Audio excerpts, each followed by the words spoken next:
Bueno, lo que estamos es aplicando la red neuronal SOM para hacer este tipo de mapas. Ya les adelantaba en la última clase que aplicamos prácticamente el mismo procedimiento que ya les enseñé para hacer análisis multidimensional, pero que agregamos dos pasos. El primero de ellos es para suavizar las series temporales, que me parece que por aquí tengo un ejemplo. Ay, no lo abrí, discúlpenme. Vamos a tener que ir rapidito. Y ese es un preprocesamiento antes de normalizar dentro del Lapson. La idea es quitar la volatilidad a cada serie temporal. Recuerden que tenemos entidades a las que les hemos calculado varios indicadores de manera anual. Entonces, si se fijan en la columna y se centran en una unidad, en una entidad, entonces van a ver que es una serie temporal. Me parece que yo aquí tengo algunos experimentos. Aquí está suavizado.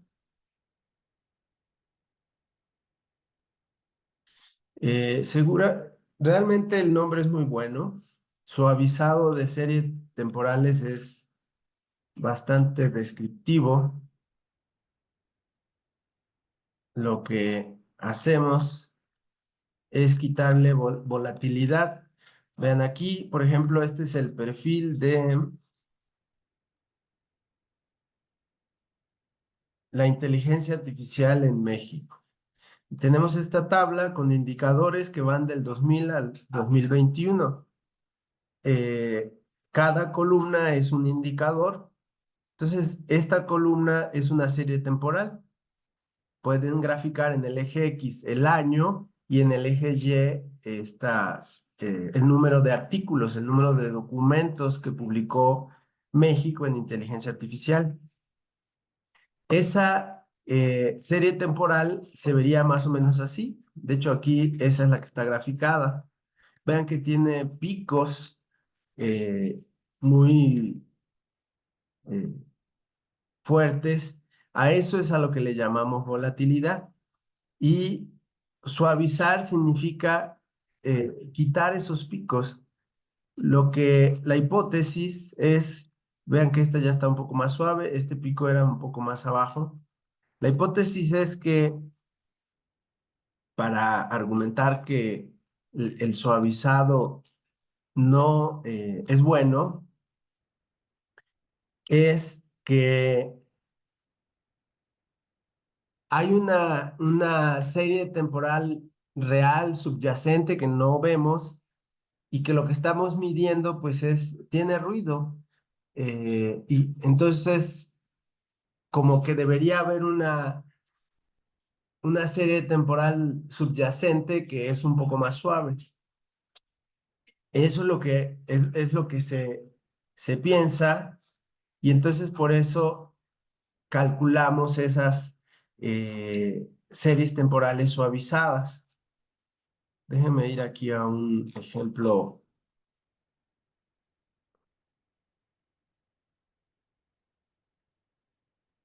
que salga, que se grafique. Vean, en esta gráfica, esta azul es la serie temporal original, la que no, la que medimos y la que tiene volatilidad. Entonces uno puede aplicar un método de suavizado basado en medias móviles. Y la idea es muy sencilla. Para calcular el punto, el valor del indicador en cada punto, en cada año, promediamos el valor del indicador en ese año con otros indicadores que estén alrededor, con los indicadores de los años de alrededor.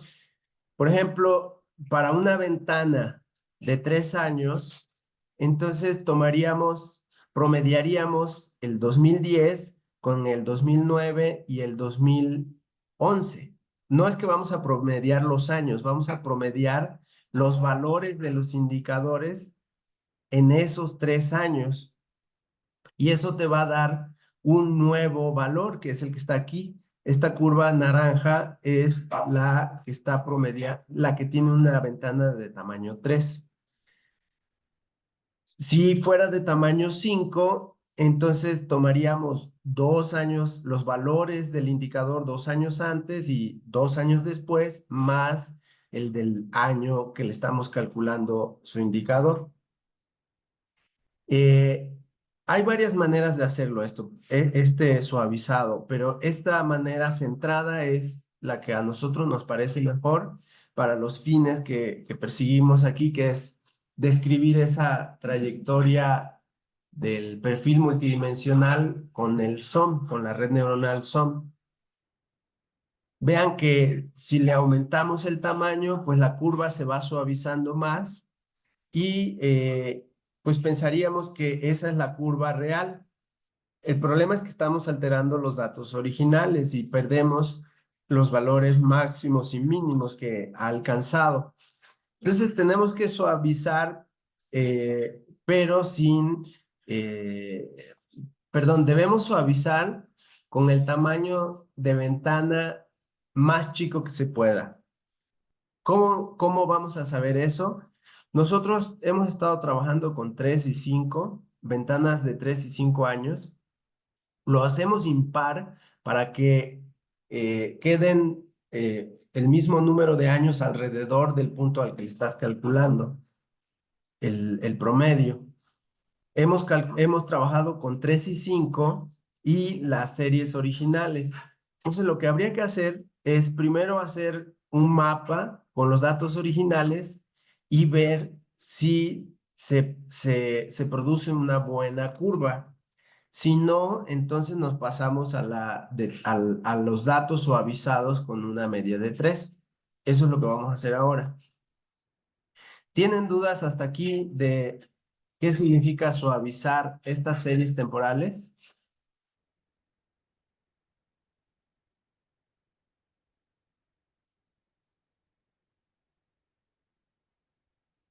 ¿Todo bien? Bueno, para las personas que están trabajando en este tema, eh, los datos que les compartimos tienen esta carpeta de Multidimensional Profile Evolution, entran a la entidad que les tocó y allí van a tener todos estos archivos. Y estos últimos que dicen Entities Performance Profiles es el archivo que tiene las series temporales originales de las unidades que están estudiando. Nosotros estamos aquí con las ESI, que son las áreas de acuerdo al esquema de clasificación Essential Science Indicators. Y lo que van a ver es que hay un renglón por cada año. Vamos a hacer vamos a escoger la primera unidad nada más, Space Science, que esa me parece que es la unidad. Vamos a ver qué unidad es Space Science.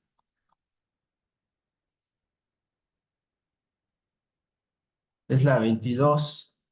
Entonces vamos a hacerle aquí una carpetita.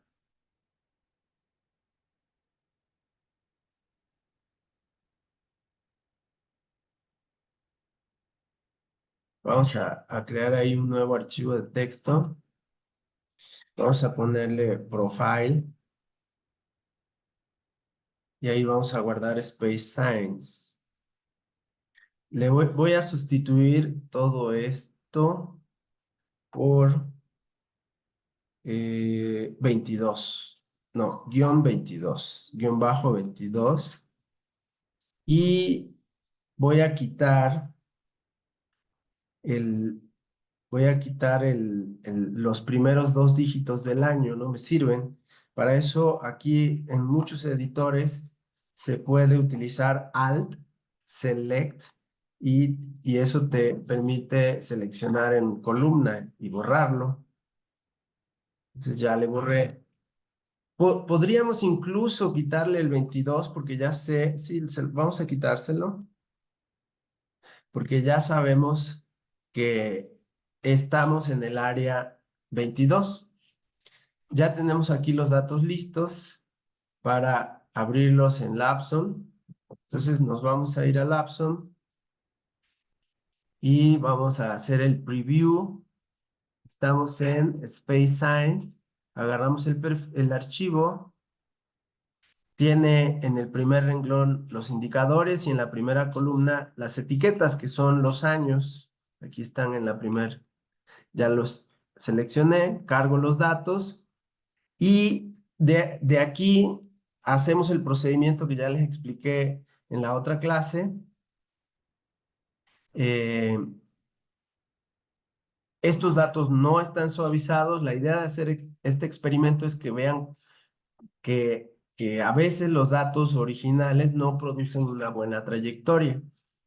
Sí tengo que normalizar dividiendo por el máximo, tengo que rescalar las columnas para que estén en la misma escala. Eso siempre hay que hacerlo, a menos que sepamos que todos los indicadores están en la misma escala. Y de aquí, hacemos lo de siempre. Voy a crear una red de 10 por 30 alargadita usando el SOM básico y voy a cambiar los parámetros para que empiece el factor de aprendizaje en punto 1 y acabe en punto 0,1. Y hay es continuo, entonces no tengo que hacer nada aquí en el time to change. Si esto no fuera continuo, entonces si los deselecciono, lo que haría el algoritmo es, durante 10 iteraciones, usaría punto 1 y después usaría el segundo valor. Pero lo queremos continuo. Es una rampa desde punto 1 hasta punto 0,1. Y voy a dejar las iteraciones que están ahí por default. Aquí se ve cuántos datos ha presentado. La barrita esta tiene un bug porque la hice para la versión batch. Y nos vamos al mapa de clustering para ver cómo quedó. Y de ahí no voy a pasar por los mapas de componentes, no voy a hacer todavía lo de acá, pero vamos a ir a clustering. Vamos a correr el algoritmo de clustering. De hecho, ni hacía falta porque lo único que queríamos ver era si era suave o no. Me dice que hay 2 clusters. Miren, casi todos dicen que hay 2 clusters o 3. Pero lo que queremos es mapear las etiquetas para darnos una idea de si esto va a tener brincos o no. Podríamos intentar hacerlo aquí, pero mejor vamos a trazar las trayectorias. Se me olvidó guardar la matriz normalizada, que es lo que voy a hacer ahorita. Es uno de los pasos para tener esos datos normalizados y después poderlos reutilizar para mapear etiquetas y trayectorias. Entonces ya los guardé, voy a importar la trayectoria con esta opción y solo le doy OK y eso me dibuja la trayectoria. Entonces, como pueden ver, eso parece rayones de niños, entonces no es una buena, los datos tienen mucha volatilidad y necesitamos suavizarlos con las medias. El notebook que tenemos hecho calcula por default tres, perdón, dos archivos con los datos suavizados. El que utiliza la media móvil de ventana 3 y de ventana 5. Y aquí están las siglas del algoritmo. Esto es del inglés, viene del inglés. y significa Exponential Centered Moving Average. Eh, o sea que no es un promedio simple como el que les platiqué. Es un promedio que le da pesos. Tiene peso, tiene mucho peso el valor central, eh, el que estás calculando, el del año que estás calculando, y los años de al lado tienen menos pesos. La exponencial centrada ahí se ve más o menos así. Entonces, los años de al lado participan en el promedio, pero con menos peso. Si hiciéramos un promedio simple, todos tendrían un peso igual a uno, el mismo peso. Pero haciéndolo exponencial o una campana, una gaussiana así, entonces le estamos dando más peso al año central y a los demás le damos menos peso. Bueno, entonces tenemos que usar uno de estos. Yo estoy usando la de 5, la de tamaño 5. Es grande, pero como está calculado con la exponencial, el peso del año más alejado es chico. Bueno, qué es lo que estamos haciendo eh, en este reporte de México? Ya tenemos indicadores globales de México que se pueden empezar a interpretar y tenemos la evolución, el mapa de la evolución del perfil de desempeño de toda la producción mexicana.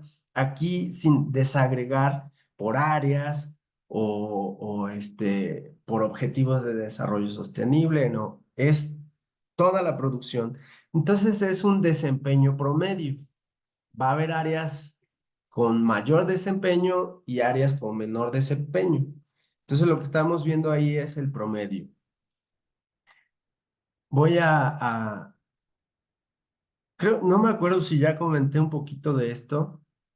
eh, Me parece que no. Entonces, fíjense, aquí tenemos este mapa de clustering, que es el que normalmente hacemos. Y todavía lo estamos usando para como ver en cuántos subperiodos se podría dividir el periodo completo de análisis. Aquí nos están saliendo para México uno, está empezando aquí en 1980, por eso voy a contar de aquí. Uno, dos, tres, cuatro, cinco, seis subperiodos en un periodo de desde el 80 hasta el 22, son como 43 años. 43 años. Eh, ok. Y estos clústeres los calculamos para que también se dibujen en los mapas de componentes. Y de hecho, también mapeamos las etiquetas y las trayectorias.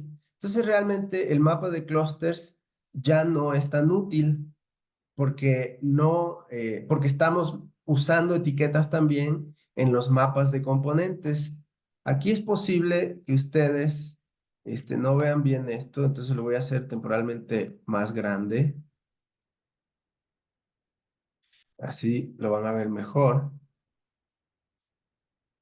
Eh, Vean, aquí tenemos las etiquetas, entonces podemos analizar directamente eh, sin utilizar el mapa de clusters. Lo que también podemos hacer aquí con ayuda de Paint es ponerles etiquetas a los clústeres. Y por ejemplo, este podríamos llamarlo el periodo 1, el 2, el 3, el 4, el 5 y el 6. P1, P2, P3, P4, etcétera. Y así, cuando estemos analizando, podemos referir el periodo y podemos referir el perfil de desempeño en cada periodo. Aparte eh, de irnos a un año específico o a ese periodo específico y hacer un análisis ahí detallado. Vamos a un poco a recordar cómo se hace. Eh, este primer mapa de componente tiene un indicador que le llamamos W-Char y viene de World share. Y lo que queremos medir ahí es la participación de México en la producción mundial, la producción científica mundial. El, Esto de aquí está en porcentajes. Quiere decir que el porcentaje más chico de participación que ha tenido México es el 0,15%, que fue en las décadas de los 80 y empezó a incrementar en los 90 y en fechas recientes es cuando hemos alcanzado una participación mucho más grande. Aquí, por ejemplo, se puede calcular cuántas veces crecimos desde el 80 hasta ahora. Y ese número lo podemos tener en el texto donde estamos describiendo el mapa y decir del 1980 al 2022 crecimos, esto si fuera, son 0,15, 6, si fuera 9, sería no, 3, 2, 4, casi 6 veces, ¿no? 6 veces creció la participación de México. Esto quiere decir que la producción, el crecimiento de la producción mexicana fue más rápida que el mundo. El mundo iba creciendo a un ritmo y bueno, alcanzó su nivel de producción, pero México creció más rápido y en la actualidad estamos produciendo un porcentaje mucho mayor. Este no lo vamos a leer. Ya les comenté que este indicador, el número de citas por papers, es el que se utiliza, es el famoso factor de impacto, pero que debemos usar este de aquí abajo, que es el factor de impacto normalizado. Este normalizado toma en cuenta el año en el que se publicaron los artículos y también el área en la que se publicó el artículo. Entonces, aunque este factor de impacto nos esté diciendo que en fechas recientes nuestro impacto ha bajado y que los mejores años fue en la década del 2000 hasta el 2006, no es bueno, es la década del 2010, pero realmente fueron 6 años, 7 años. El factor normalizado nos está diciendo que en años recientes la producción mexicana está teniendo más impacto. Y este indicador ya está normalizado. Ahí creo que me desconecté. Me desconecté.